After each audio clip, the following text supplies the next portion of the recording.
Chapitre 1. Tout commença le jour où un célèbre médecin, scientifique de renom et personnalité prisée des médias déclara, preuve à l'appui, que toute mort avant 120 ans était une mort prématurée. C'était un matin d'automne, et dans les allées venteuses des parcs de la ville, les feuilles des arbres mouraient par millions, voltant désespérément quelques instants avant de s'échouer à terre où d'inconscients promeneurs les fouleraient sans le moindre respect. L'information se propagea comme une onde de choc dans la population. Elle suscita d'abord un grand espoir, chacun se prenant à rêver de pouvoir jouir d'une existence ainsi prolongée. La vie appelle la vie, elle est irrésistible, et en nous réside toujours le désir plus ou moins conscient de l'immortalité. Puis assez vite, chacun dut se rendre à l'évidence. Même si nos gènes nous offraient cette longévité potentielle, les accidents de parcours et la maladie se chargeaient de nous la confisquer. Et l'espérance de vie réellement constatée dans le pays ne dépassait guère les 80 ans. Un peu plus pour les femmes, un peu moins pour les hommes. Il en resta alors le goût amer de l'impuissance, ainsi qu'un profond sentiment d'injustice. Chacun se demandait pourquoi on le privait de près de 40 ans d'existence supplémentaire. Petit à petit, on commença à percevoir une telle longévité comme un droit, comme un dû. Le gouvernement s'empara de la question. Le président prit la parole à la télévision et déclara qu'il allait s'attaquer de front au problème. Il créait ce jour un conseil de défense réunissant le président, le premier ministre, le ministre de la Santé, le ministre de la Défense, le ministre de l'Intérieur, ainsi que des acteurs des grandes institutions publiques du domaine de la santé. Le conseil de défense se réunirait aussi souvent que nécessaire, sans doute chaque semaine, afin d'étudier la conjoncture et de prendre les décisions et les mesures qui s'imposeraient pour faire face à cette situation insupportable. Très vite, les journalistes essayèrent de savoir ce qui se disait lors de ces réunions. Comme ils en avaient l'habitude chaque semaine à l'issue du Conseil des ministres, chacun avait ses entrées auprès de tel ou tel ministre qui, off-record, se faisait toujours un plaisir de laisser fuiter quelques informations, afin de s'attirer les bonnes grâces du journaliste qui saurait lui renvoyer l'ascenseur le jour venu. Mais là, les journalistes amassés à la porte du palais restèrent sur leur faim. Les membres du conseil sortirent un à un, l'air grave, la tête droite, le regard comme rivé sur un point fixe au loin, et ils demeurèrent parfaitement silencieux, totalement muets. Du jamais vu. Impossible d'obtenir la moindre confidence, la moindre miette d'information. Rien. Pourquoi ? Parce que c'était un conseil de défense, comme l'avait décidé le président, et que chaque membre était dès lors tenu au secret le plus absolu. La moindre fuite lui coûterait 7 ans d'emprisonnement. Mais pourquoi un conseil de défense sur un tel sujet ? Se demanda alors un journaliste. La réponse lui vint quand il se remémora l'allocution télévisée du chef de l'État. « Le pays est en guerre », avait déclaré le président. « En guerre contre la mort ». Chapitre 2.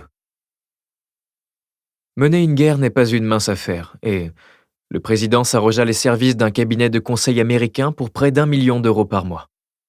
Certains s'interrogèrent. N'y a-t-il pas de consultants compétents dans le pays pour qu'il faille choisir des étrangers ? D'autres firent remarquer que c'était le cabinet qui avait conseillé le président dans sa campagne électorale, sans facturer d'honoraires. N'était-ce pas le moyen de régler sa dette avec l'argent du contribuable ?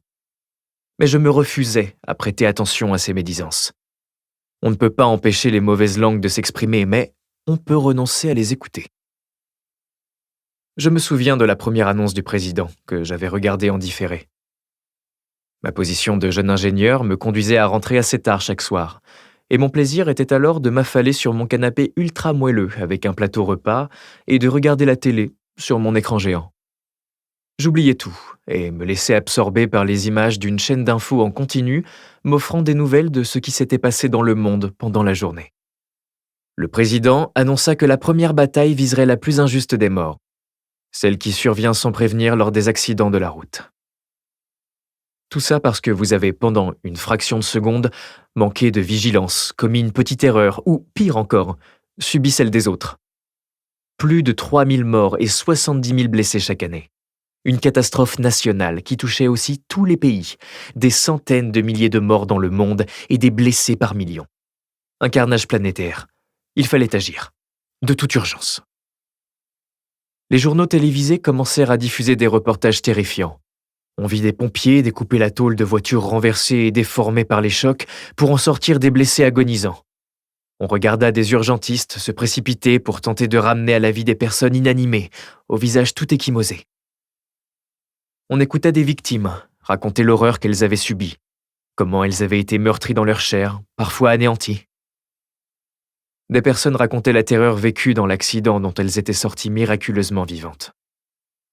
Chaque jour apportait son flot de nouveaux reportages, de nouveaux témoignages. Les médias se mirent à annoncer chaque jour le nombre de morts de la veille, le nombre de blessés admis à l'hôpital, le nombre de mourants en réanimation. On ne pouvait pas allumer la radio ou la télévision, ni ouvrir un journal sans être happé par cette information brutale, glaçante, implacable, incessante. À chaque annonce, j'avais le sentiment que la mort se rapprochait un peu plus de moi, me guettait, me cernait, me menaçait dans ma chair. Je me mis à voir ma voiture différemment. Moi qui l'avais aimée pour sa ligne et son confort, moi qui l'avais toujours vue comme un instrument de liberté, j'appris à m'en méfier, à rester sur mes gardes, avec en permanence à l'esprit l'idée qu'elle pouvait causer ma perte. Petit à petit, je me mis à en avoir peur.